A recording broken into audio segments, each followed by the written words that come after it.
y haz tú lo mismo. Ve y haz tú lo mismo. La vida cristiana no es algo que solo hacemos los domingos cuando vamos a la iglesia.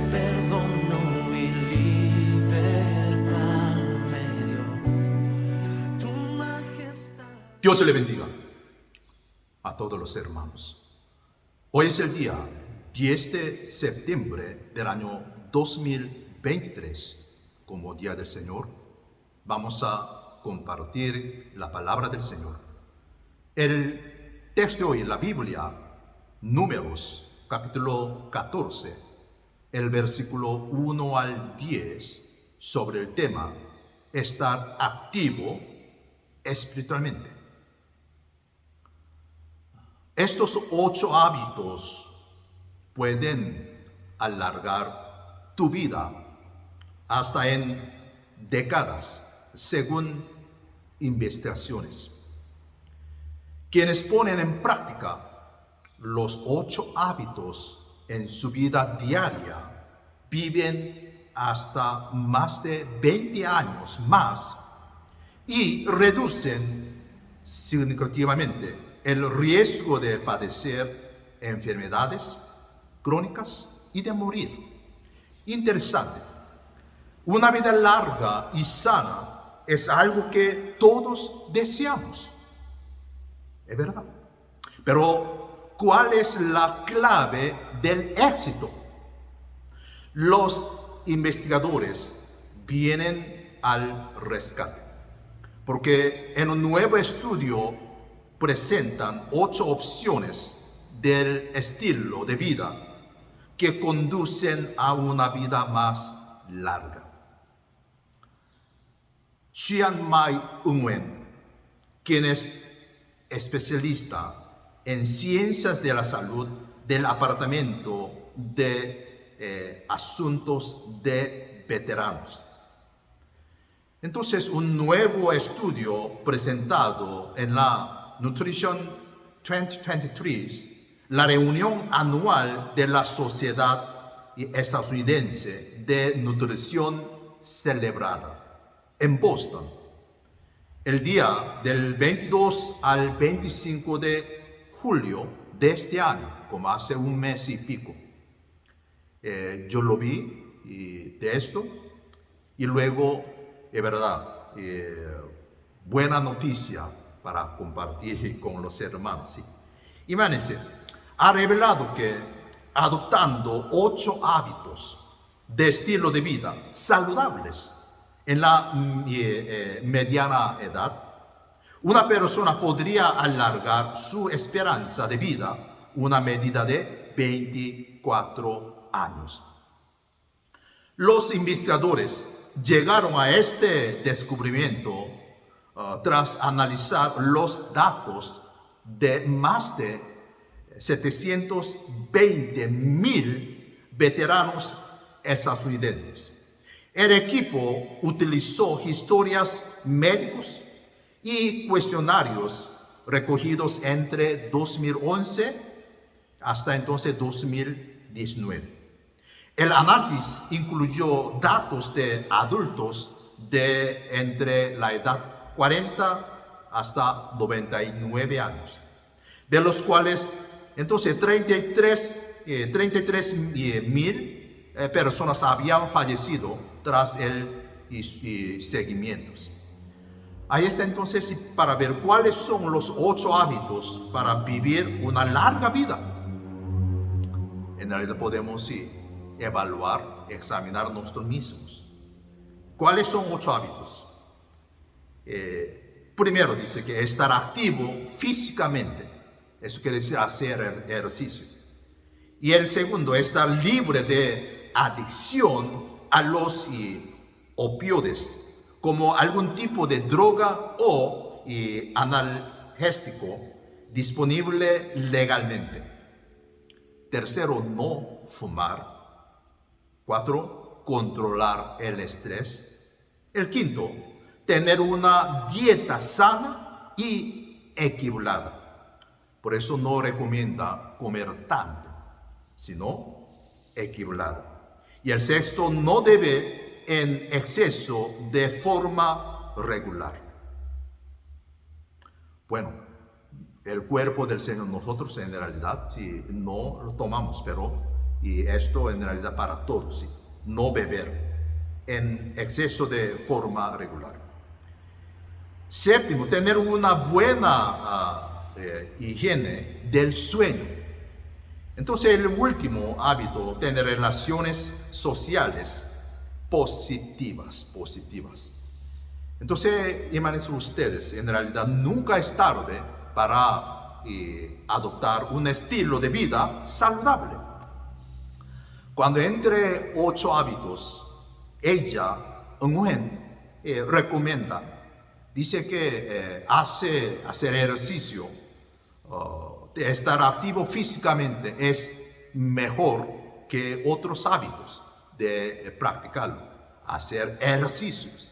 Entonces en mi mente pasó esa pregunta: ¿cómo nosotros podemos hacer ejercicio espiritual? Bueno, físicamente y 8 hábitos importantes para alargar la vida. Sin embargo, entonces la vida espiritual, ¿cómo podemos hacer ejercicio espiritual para estar sanos? ¿Qué hábitos en realidad debemos tener para estar sanos espiritualmente, hermanos? Ahí está, como el mes de la Biblia en septiembre, sabemos muy bien leer y meditar la palabra del Señor. ¿De acuerdo a ustedes? Es verdad, muy importante.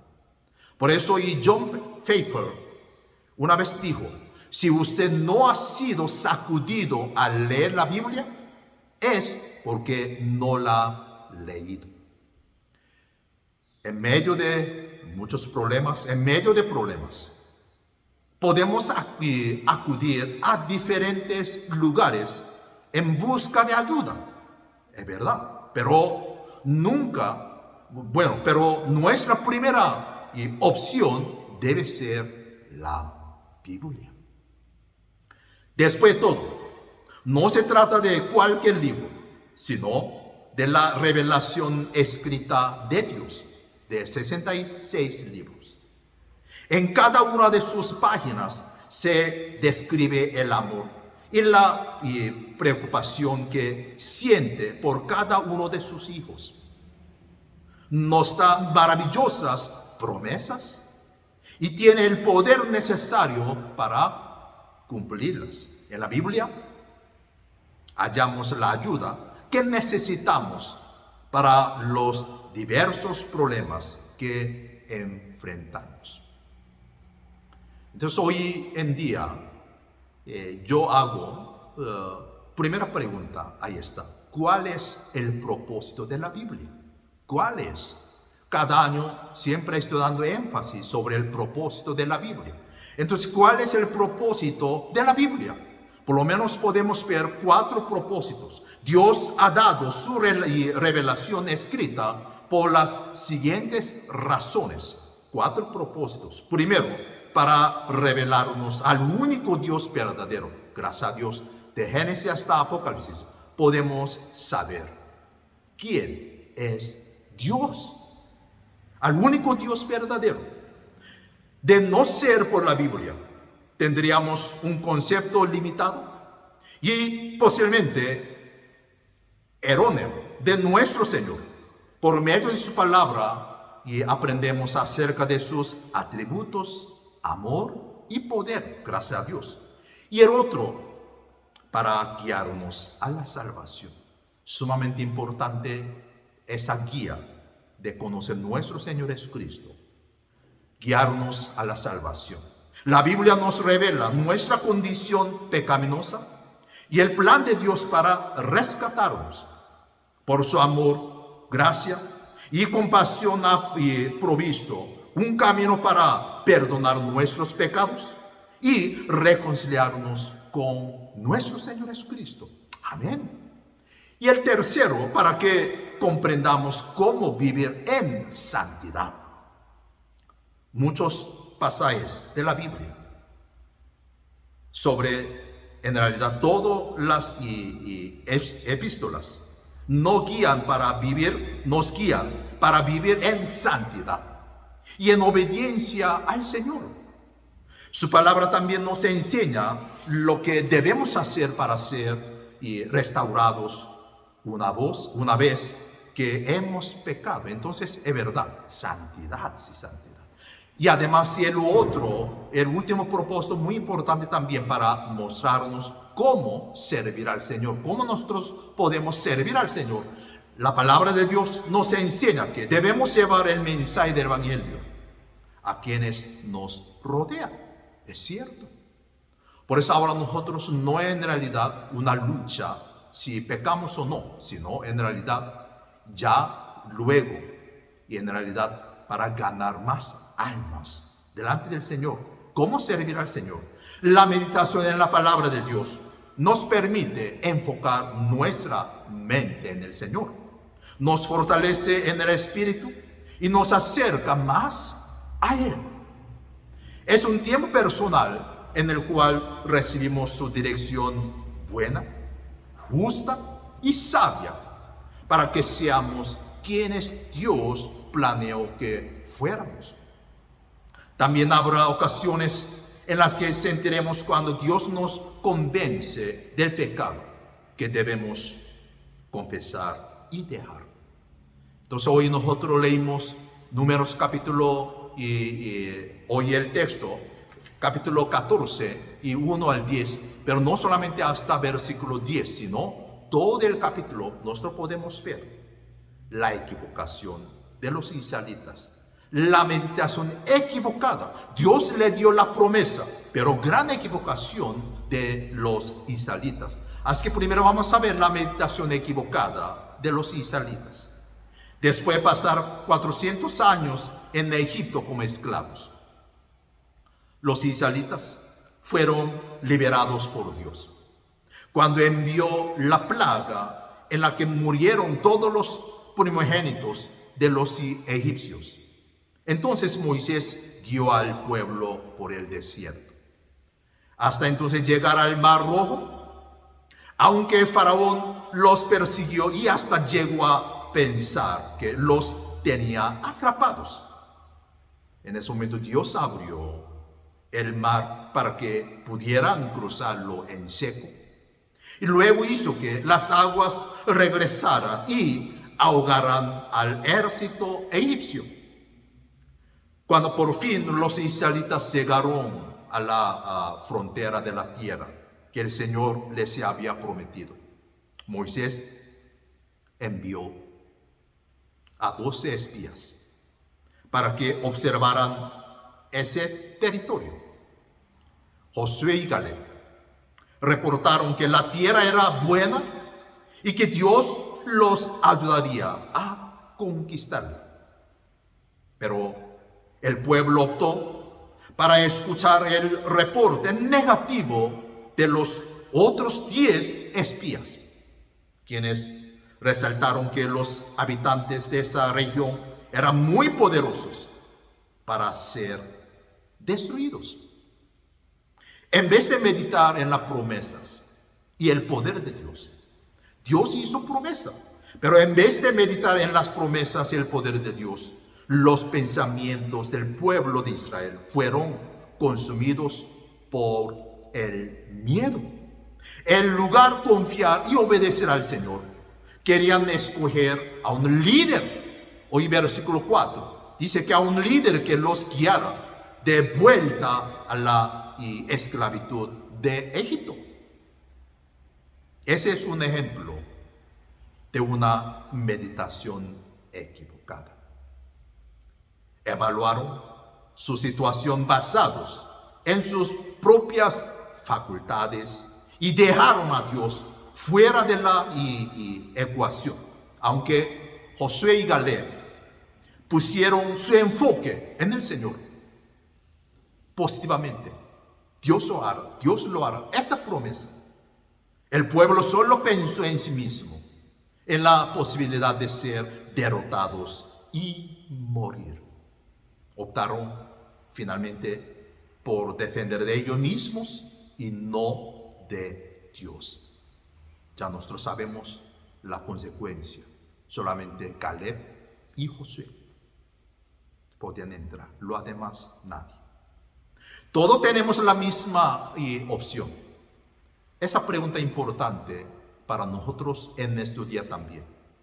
¿Confiaremos en el Señor por cada aspecto de nuestra vida ahora mismo? ¿O defendemos de nosotros mismos?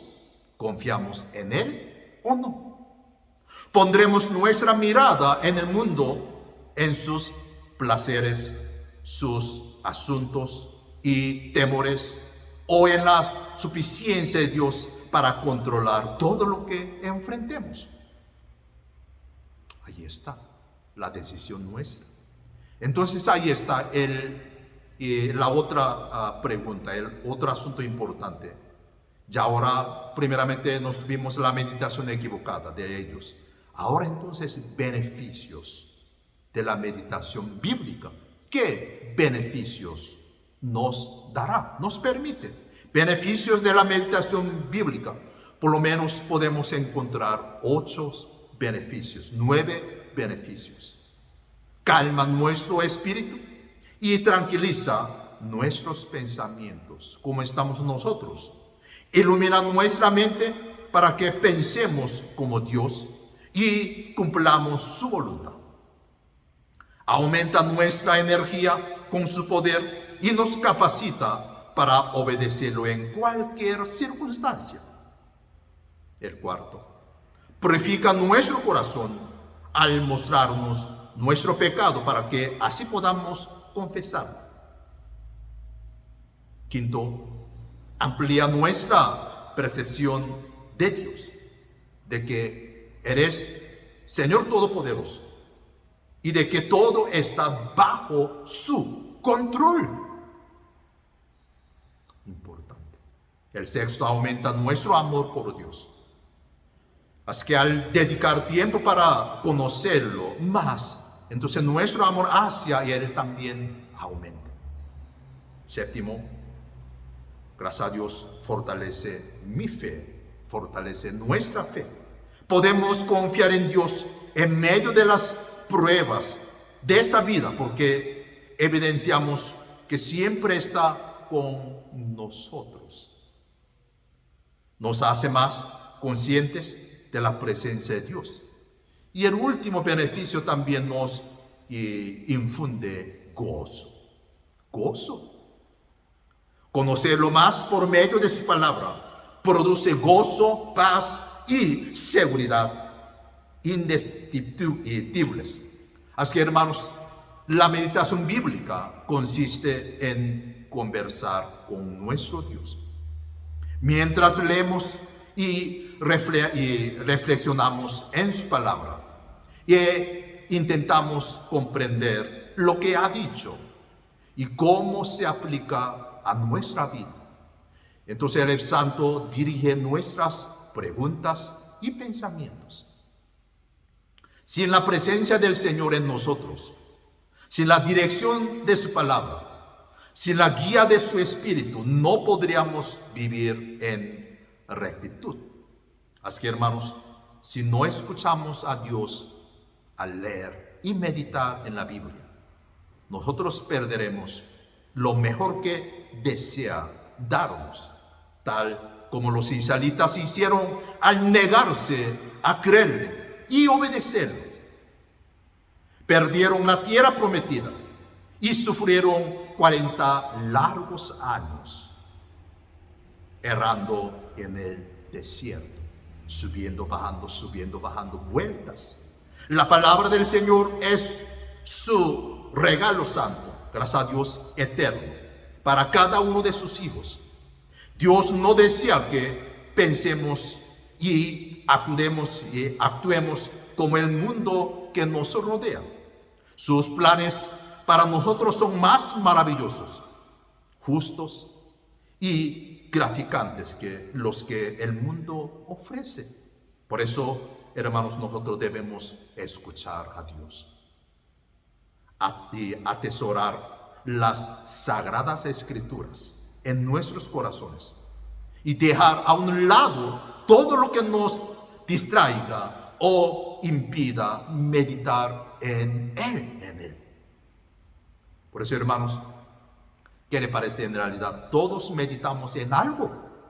Lo importante es si escogemos entre permanecer en la palabra de Dios, lo cual es saludable y nos anima, o enfocarnos en nosotros mismos, en nuestros temores o en deseos mundanos. Si le damos la prioridad al Señor, nos guardan sus bendiciones. Pero si lo dejamos para afuera, hermanos, sufriremos graves consecuencias, como viendo el caso de los israelitas. Ante nosotros tenemos la tierra prometida o el desierto. Lo que escojamos determinará el camino que seguiremos. Por eso siempre nosotros el viernes también compartimos, siempre es en esos días. Hay que tomar siempre entre dos, la tierra prometida o el desierto. Las sagradas escrituras provienen de Dios y por eso podemos confiar plenamente en ellas. Ya sabemos muy bien, la Biblia nos dice que Salmos 119, versículo 105.